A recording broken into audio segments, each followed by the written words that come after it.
Hello, members of the Adlai East Stevenson High School District Board. My name is Luca.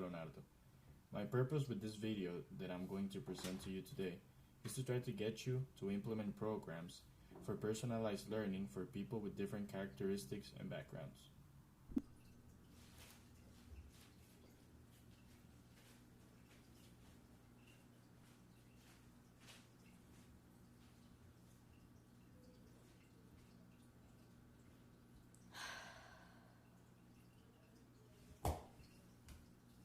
Hi, my name's Katie.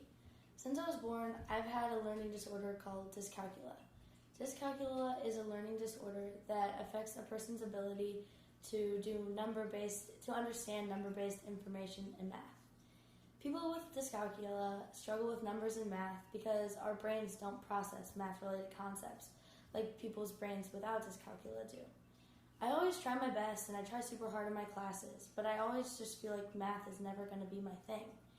I get super frustrated when all my classmates are understanding what the teacher's talking about and getting the right answers when I'm just falling behind and feeling confused. I feel like I'm the only one who's this confused and behind in class. I always go to my teacher's office hours for explanations, and I even ask for my parents for help, but nothing seems to work. Right now, I just feel really discouraged and sad, and I just don't think school's for me. I've honestly thought about dropping out, so I stop feeling like I'm in other people's way or stop feeling so frustrated all the time. I feel like no one can just help me properly and nothing's going to fix what's wrong with my brain. I wonder if there's anything or anyone that could even possibly help just a little bit. We have just seen Katie's story, a girl with many difficulties. Katie wonders something that today finally has an answer. Is there someone or something that can help us to close the educational gap that exists because many kids have learning disabilities? Today, I brought in a technology expert and professor in the English department at St. Louis University. His name is Nathaniel Rivers, and he is going to give us his opinion about this topic.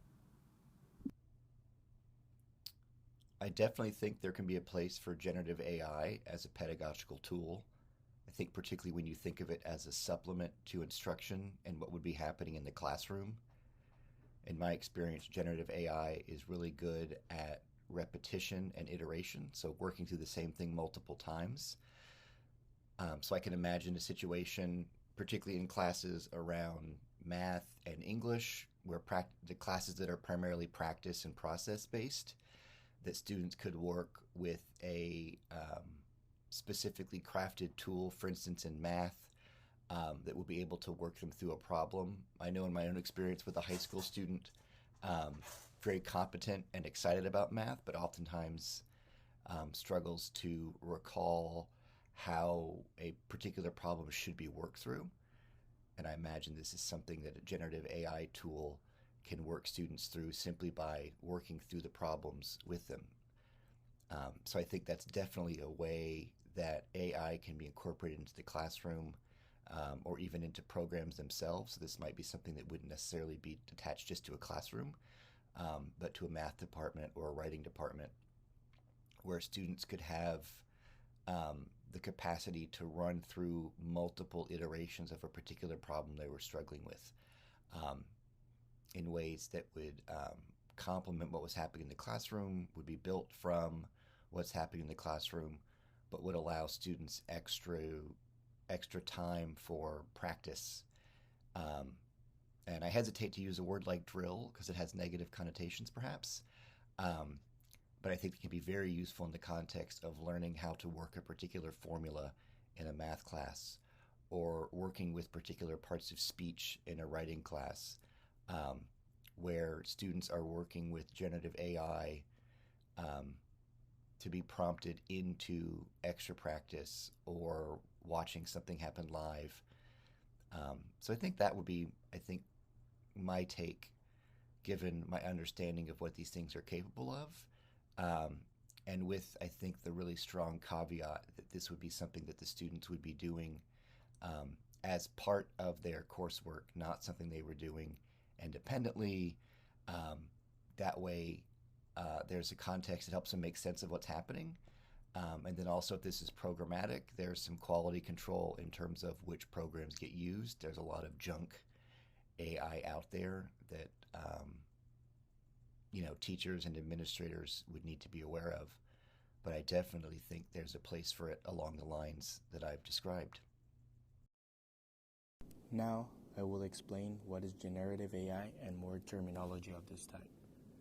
Generative AI refers to deep learning models that can take raw data, say all of Wikipedia or the collected works of Rembrandt, and learn to generate statistically probable outputs when prompted. At a high level, generative models encode a simplified representation of their training data and draw from it to create a new work that's similar but not identical to the original data. Generative AI has the potential to assist students by providing a safe, confidential space where they can express their thoughts and feelings. These systems can use natural language processing to seamlessly understand and respond to emotions, offering encouragement and guidance. Students would not have to deal with the pressure asking a teacher that they don't understand a question. They would no longer feel like they were in the way of the class or bothering their teacher by asking such questions. They would be in a private and trusted space where they would not be embarrassed to ask whatever it is they don't understand and feel at the moment. An example of such a tool is the very famous ChatGPT. ChatGPT has become a sensation all over the world, and many students are currently using it for school, college, or university. ChatGPT is also considered an adaptive learning system. Adaptive learning systems are the delivery of custom learning experiences that address the unique needs of an individual through just-in-time feedback, pathways, and resources. It is well known that not all people learn at the same pace. Some people learn faster than others. AI allows these children who do not learn as fast to work at a pace that is most convenient for them. They can also adjust the difficulty to avoid falling behind in the material and go to the next material when they're ready. We're going to chatbots. Chatbots can provide instant feedback. Students who are not well off financially can get the same help as a normal student in questions of minutes or seconds. As long as these chatbots test this feedback to all students, then students who need special help can benefit greatly. They benefit because as the other students have already received their own feedback, the teachers can concentrate fully on children who are having many problems in the class. Now, I'm going to give you the reasons why you should implement AI in the classroom. So, people are very different, and it is logical to think that we all learn different and in different paces. In spite of this, schools teach people in the same way and at the same pace. I firmly believe that this can definitely change thanks to the new AI programs that are emerging. AI algorithms can analyze student data and adapt to their learning styles, providing feedback and recommendations that are tailored to their individual needs and abilities. So even though I said all of this, AI is not a replacement for teachers. It works as a complement for students, for their learning. And the best possible outcome I expect from this, it's the students would be given the support they need to reach their maximal potential. I think AI has the capability, and I hope you guys enjoyed my video. Thank you very much.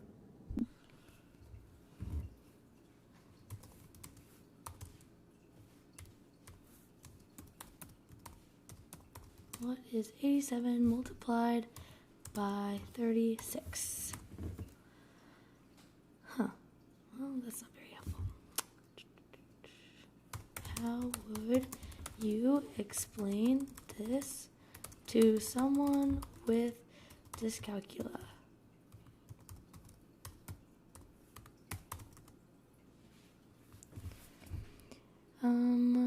Break it down into smaller steps. Use visual aids. Oh, okay. Break down the numbers. 80 and 7. 30 and 6. Multiply the tens place first. Okay, that makes sense. Multiply the units place of both numbers. 7 times 6. Oh, 7 times 6 equals 42. Add the results of the previous two. Oh, that makes sense. Okay. That's what it would look like. So it's just like doing two separate and putting it together.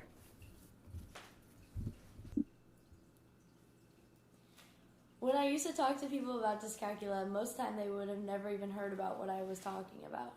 But whenever I put my math questions into ChatGPT and I say that I have dyscalculia, ChatGPT is able to explain it in a way that actually makes sense to me, which has really never happened before. It breaks it down super simple, and it'll even show me visual aid examples, which for whatever reason just helps my brain understand what we're talking about a lot more.